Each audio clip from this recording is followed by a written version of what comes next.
దేవుని వాగ్దానములన్నీ కూడా విశ్వరాజాధిరాజు సైన్ చేసి ఇచ్చిన చెక్కులు మనకు. దేవునికి స్తోత్రం కలుగునుగాక. వాటిని తీసుకొని మనము పరలోక బ్యాంకుకి వెళ్ళాలి. దేవుని సన్నిధే ప్రార్థనా గది.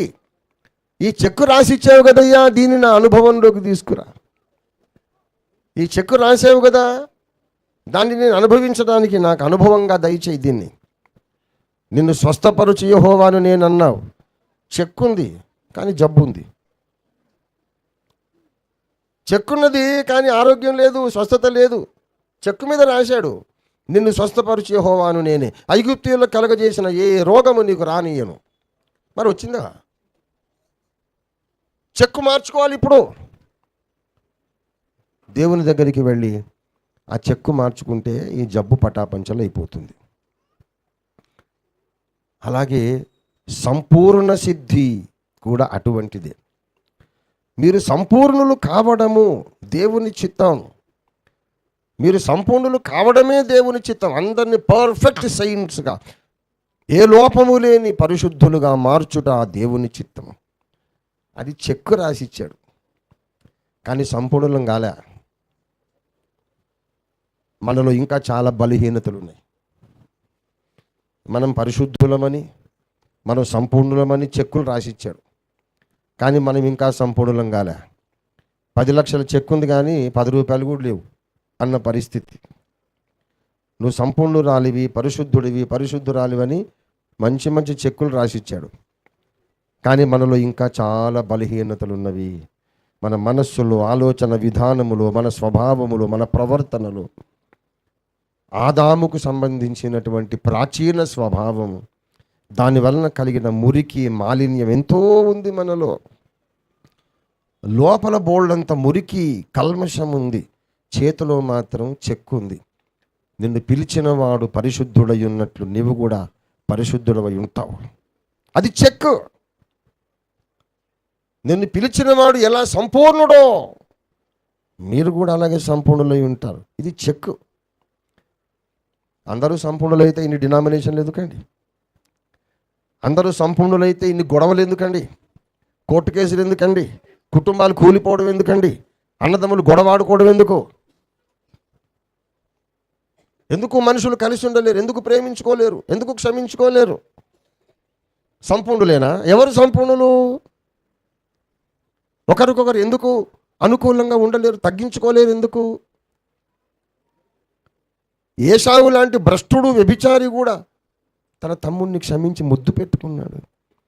ఏశావుకున్న పాటి మంచితనం కూడా ఎందుకు లేదు మనకు? చేతిలో చెక్ అయితే ఉంది, మనం పరిశుద్ధులట. మనల్ని దేవుడు ఏమని పిలిచాడు? పరిశుద్ధులు. ఎఫెసీ పత్రిక 4:13 పరిశుద్ధులు సంపూర్ణులు లగునట్లు మనల్ని ఏమని పిలిచాడు ఆయన? పరిశుద్ధులు. ఎఫెసీ 1:1 చూడండి. దేవుని చిత్తము వలన క్రీస్తు యేసు అపొస్తలుడైన పౌలు ఎఫెసులోనున్న పరిశుద్ధులకు రాయునది. ఎఫెసులో ఉన్న పరిశుద్ధులకు శుభమని చెప్పి రాయున్నది. ఎఫెసులో ఉన్న వాళ్ళు వీళ్ళు ఎవరంట? అబ్బో, పరిశుద్ధులంట. ఏమండి?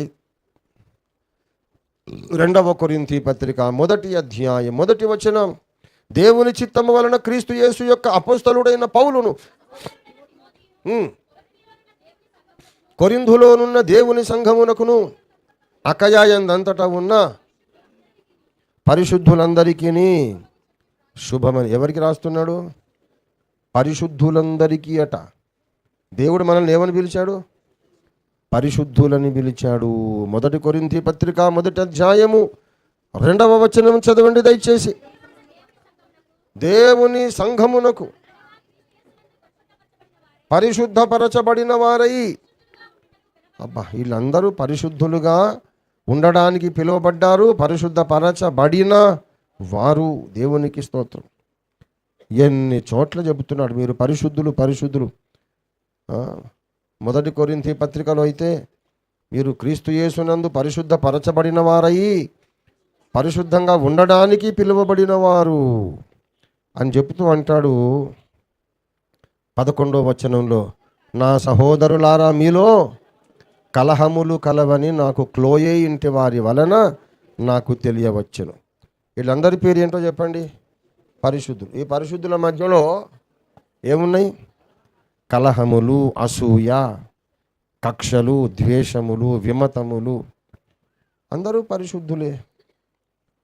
ఇదేమి పరిశుద్ధులు అంటే వీళ్ళందరి దగ్గర చెక్కులు ఉన్నాయి బాబు. 10 లక్షల చెక్కులు ఉన్నాయి, పైసలు లేవు, ఇంకా ఎన్కాష్ కాలేదు.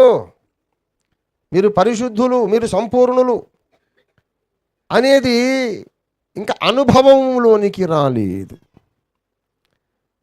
God has provided, made the provision for your holiness and your perfection, but it is not yet become your experiential blessing. అనుభవములో ఆశీర్వాదంగా ఇంకా అది మారలేదు. క్రైస్తవ జీవితం అంతటికీ ఒక్కటే నేను నిర్వచనం చెబుతున్నా.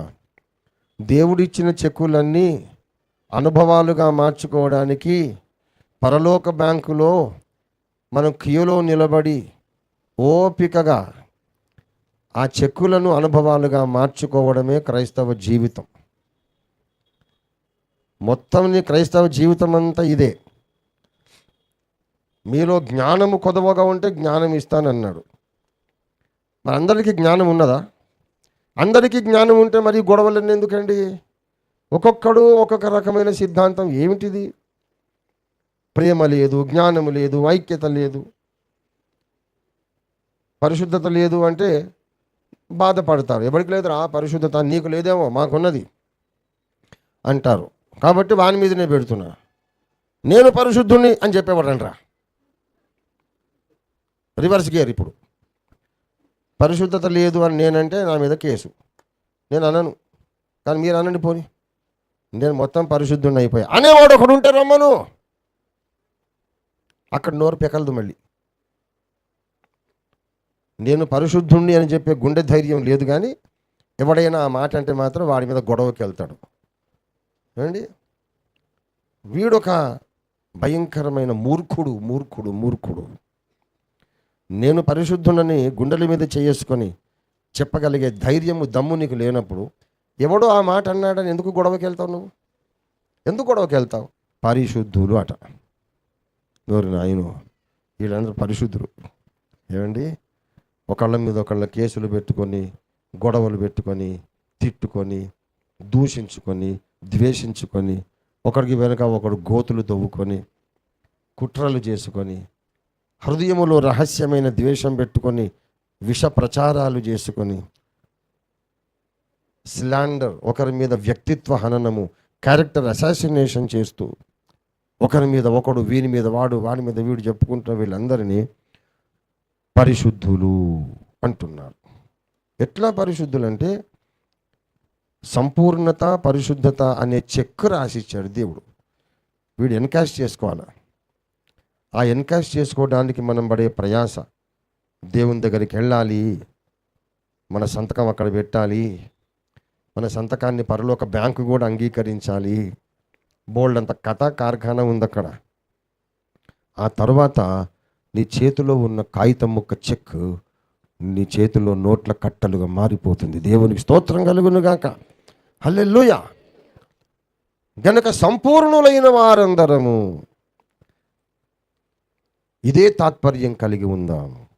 నేను ఇంకా సంపూర్ణుని కాలేదు అని ఎందుకు అనుకోవాలంటే, నేను ఎంత సంపూర్ణుణ్ణి అయినా ఈ మట్టి దేహములో ఉన్నంత వరకు, ఈ మట్టి దేహములో ఉన్నంత వరకు ఇదైతే వ్యతిరేకంగా పోరాడుతూనే ఉంటుందిగా.